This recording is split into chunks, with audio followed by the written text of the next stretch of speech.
¿Qué tal, mi gente bonita? Bueno, venimos este día con un podcast muy interesante, con un tema muy interesante. ¿Por qué razón? Porque son cosas que de repente uno se puede poner a pensar cómo esta transición se puede dar así. Como lo podrán ver en el título, de huérfano a el más buscado de El Salvador. Es una historia totalmente real y lo vamos a mostrar acá en este podcast. Así que, mi gente, corre la intro.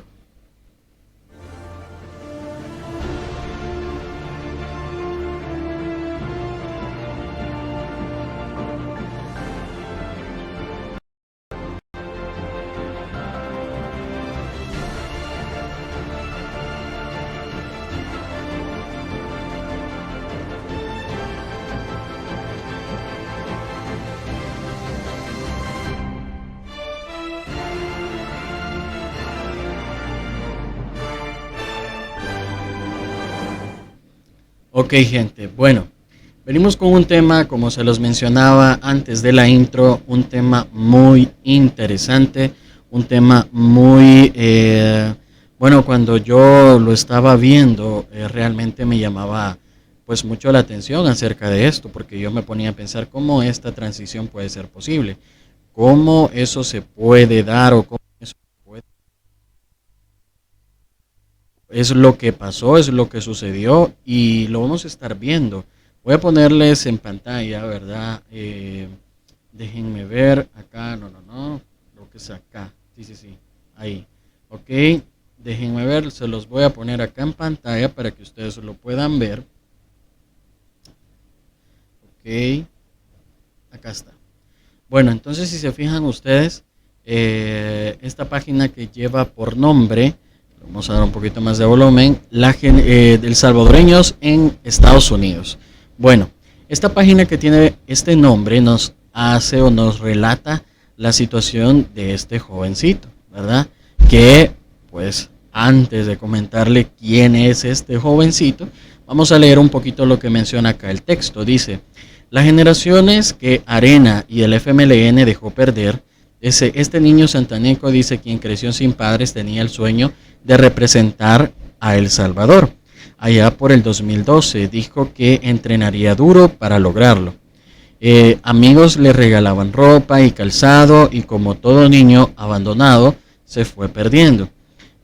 Circulado en blanco, dice su hermano, que es este que está acá, quien fue asesinado por las pandillas, y así el niño quedó sin nadie que lo acogiera.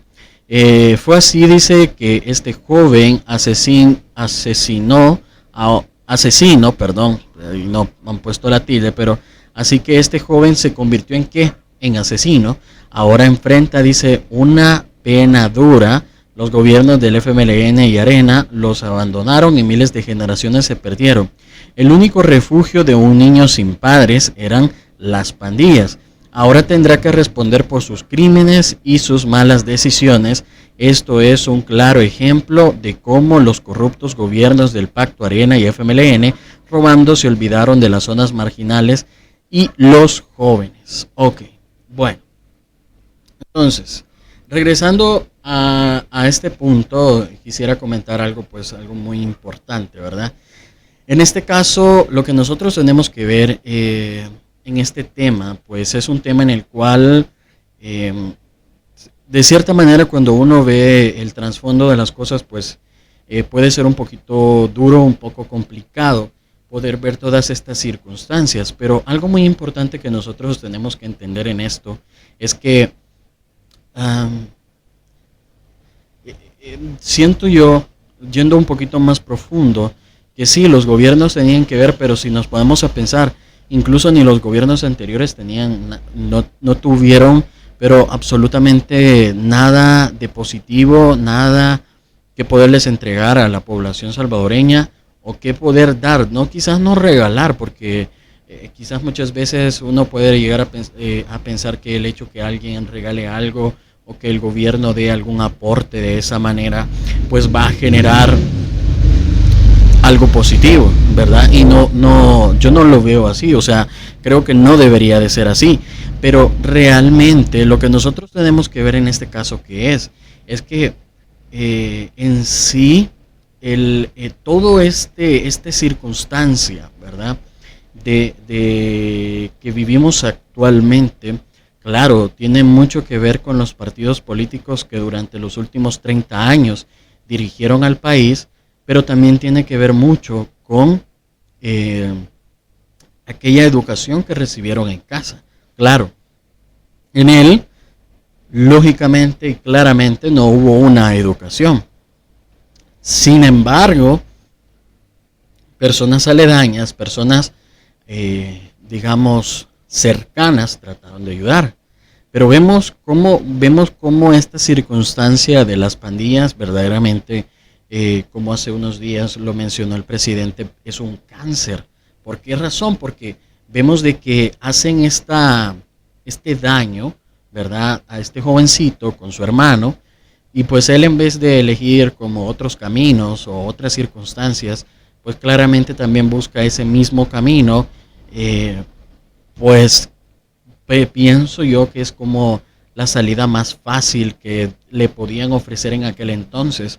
Ahora claramente yo creo que para que alguien se convierta en estos tiempos en pandillero, creo que en este país lo pensarían dos veces, ¿verdad? Entonces, lo que nosotros tenemos que ver en este caso, ¿qué es? Lo que nosotros tenemos que ver es que claramente, pues, este niño tenía ciertas oportunidades o ciertos dotes, ¿verdad?, en los cuales podía usarlos, ¿verdad?, para algo positivo. Pero lastimosamente no hubo algún proyecto, no hubo alguna manera para que esa circunstancia, que esa vida de ese joven cambiara. Lastimosamente, vemos de que estos gobiernos, como muy bien lo dice la publicación, que hicieron pacto. ¿Por qué hicieron pacto? Porque si ustedes se ponen a pensar, todos aquellos que organizaron estas guerras, o esta guerra más bien, al final los que estuvieron siempre como cabezas, nunca nadie los tocó. Absolutamente nada les pasó. Quizá hicieron alguna pantomima de que te voy a secuestrar a alguien, vos me secuestras a alguien, etcétera, no sé, o yo te meto preso a alguien. Pero aparte de esa pantomima no pasó a más, ¿verdad? O sea, a ese es el punto que yo voy, de que fue algo bien terrible, y es bien terrible que muchos todavía confíen en ellos en la actualidad, cuando durante 30 años jugaron con las mentes, con las mentalidades, con las circunstancias, con las debilidades del pueblo salvadoreño. Y ellos se llenaron los bolsillos. Y luego siguieron esa batalla que dijeron de que luego ahora la batalla iba a ser política y que lo iban a hacer en las urnas. Y al final también todo eso era tratado. Y después, para poder ganar esas elecciones, se abocaron a darle y abrirle las puertas a las pandillas para que las pandillas se expandieran y de esa manera poder crear nuevamente un caos que ya no llevaba nombre FMLN ni tampoco llevaba Arena. Pero vemos de que al final este caos, que es lo que le permitía a ellos, este caos le permitía poderse llenarse las bolsas con, necesitamos porque vamos a hacer esto, porque necesitamos porque vamos a hacer lo otro. Unos hacen el super mano dura y el otro una tregua entre pandillas.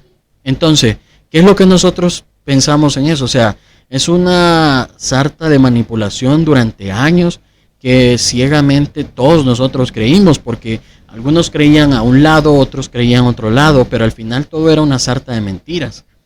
Entonces, ¿cuál es el punto? ¿Cuál es lo que yo traigo? Porque traigo a mención, y me pareció muy interesante hablar de esta historia, de este niño que se volvió de una promesa dentro del ámbito de los deportes y que pudo haber representado muy bien a El Salvador, a prácticamente un peón más en el ajedrez de la oposición en este caso, que ya ni son muchos, pero porque tienen, de cierta manera, crearon mucho poder económico, pues pueden todavía de cierta manera mover algunas piezas. Y claro, en nuestro país, con la necesidad, con las circunstancias, estas piezas con 1,000, 2,000 o con 500 pesos quizás, o 200 o 100 pesos, alguien en una necesidad pueden hacer lo que se mueva, ¿verdad? Entonces, ¿qué es lo que les voy a mostrar acá? Las demás imágenes de esta noticia para que sepan, porque solamente les mostré, o claro, ustedes podrán tener una idea en la miniatura, pero bueno, entonces, ¿qué es lo que pasa? Si ustedes se fijan acá, es este muchacho que está por acá, ¿verdad? Voy a mover esto por acá, voy a poner aquí. Entonces, es este muchacho, es este que vemos acá, marcado acá, que es este, que salió entre los tres, que eran cuatro, de aquellos que asesinaron a los policías. Entonces, ustedes saben la cacería que se les ha dado a estos muchachos. Eh, claro, porque se convirtieron en delincuentes, pues. Pero ustedes saben la cacería que se les han dado a ellos por estas circunstancias. Entonces, ¿cuál es el punto? El punto es, este video más que nada lo hago como una manera como auto de reflexionar para todos. O sea, primeramente el hecho de que si podemos ayudar a alguien, pues hay que tratarlo de ayudar y hay que tratarlo de guiar y aconsejarlo para que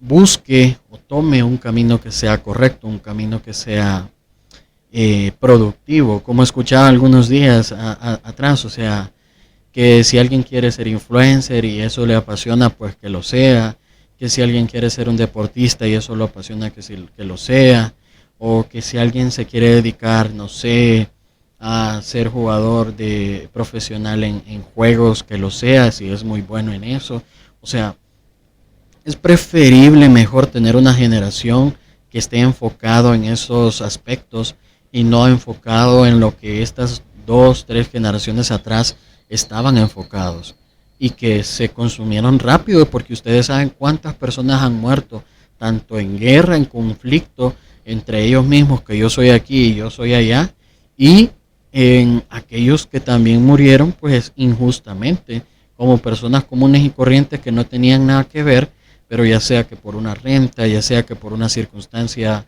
de ajuste de cuentas, qué sé yo, un montón de cosas que se inventaron que al final terminaron pagando y al final terminaron y se terminó, muchas vidas se terminaron perdiendo en el país, vidas que posiblemente iban a traer un futuro muy de mucho beneficio para nuestro país. Entonces, por eso a mí me pareció súper interesante, ¿verdad? Esperemos de que ahora todos los proyectos, algunos que ya iniciaron, otros que no han iniciado, pues tengan por decirlo así, un excelente desenlace. Claro, muchas veces uno quisiera como el resultado de inmediato. Si lo vemos nosotros plasmado con lo que hace unos días atrás le pasó a la selecta, a la sub-20, que en mi parecer y al parecer, pues yo creo que pudieron ganar, pero no se esforzaron. Pero también yo leía dentro de los comentarios, dentro de tantas fotos, memes y reacciones y de páginas de anuncios de diarios digitales, había un comentario que decía, hey, ya dejen de traer a gente que es de Estados Unidos solo porque son de familia salvadoreña, pero son de allá, no les ha costado absolutamente nada, siempre han vivido la buena vida, siempre no falta la moto que no pase gente. Bueno, entonces no les ha costado la vida, no han sufrido circunstancias. Claro, si les dan una oportunidad, pues van a hacer lo que estos muchachos hicieron, lastimosamente. No es que está mal, pero parecían más influencers que jugadores de fútbol, la verdad. Y al final eso como que les terminó cerrando un poco la mente, que creyeron que podían hacerlo absolutamente todo y al final terminaron fracasando. Entonces, ¿cuál es el punto acá? El punto es que en nuestro país hay calidad de jugadores. En nuestro país hay personas, hay muchachos que tienen el deseo y que valoran o valorarían el hecho de recibir o que se les dé una oportunidad más bien en algún deporte, o como en el deporte que pues más amamos en nuestro país, que es el fútbol.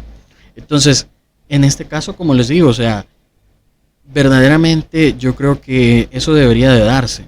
debería de crearse algo en pro a aquellas zonas que son las más marginales, que muchas veces esas zonas que son como más marginadas, más solas o menos tomadas en cuenta, eh, puede existir la posibilidad que haya muy buenos talentos ahí y que hayan personas jóvenes que se agradezcan totalmente una oportunidad y que cuando salgan a una cancha, cuando salgan a la competición, den todo por el país, ¿verdad? Entonces, y no traer a aquellos, no es que no lo merezcan y no es que no tengan el talento, pero muchas veces cuando se ha tenido todo, cuando se les da algo tan fácil, prácticamente no lo terminan valorando, ¿verdad? No lo terminan valorando y actualmente eso es algo que yo traigo mucho a mención en el hecho de poder reflexionar siempre. Como les digo también, si nosotros o uno, ¿verdad? En lo personal puede hacer la diferencia en un joven, en incentivar a un joven que tome un rubro en su vida positivo, que tome un rubro que para algunos que posiblemente quizás alguien diga, que el rap, ¿verdad? Pongo ese tema porque es algo aquí que todavía no se habla mucho, no se comenta mucho. Por ejemplo, alguien que le gusta rapear y entonces el muchacho es bueno, pero acá no hay algo que los impulse o que impulse sus carreras o que apoye sus carreras. Entonces, pero si lo ponemos de eso a un delincuente, es mejor crear ese tipo de estrategias o ese tipo de sistemas para que los jóvenes puedan tener ese futuro. Así que digamos, ha sido el podcast por el día de hoy, gente. Espero que te haya gustado este tema. Más que nada era como un tema reflexión acerca de este muchacho que me pareció muy interesante. Que prácticamente de ser un huérfano pasó a ser una de las personas más buscadas en el país hace un par de días apenas. ¿Y por qué? Por participar en el homicidio de estos policías, estos 3 policías, si no me equivoco. Entonces, gente, esto ha sido todo por el video de hoy. Así que si te gustan este tipo de videos, son podcasts pues pequeñitos, pero interesantes, diría yo.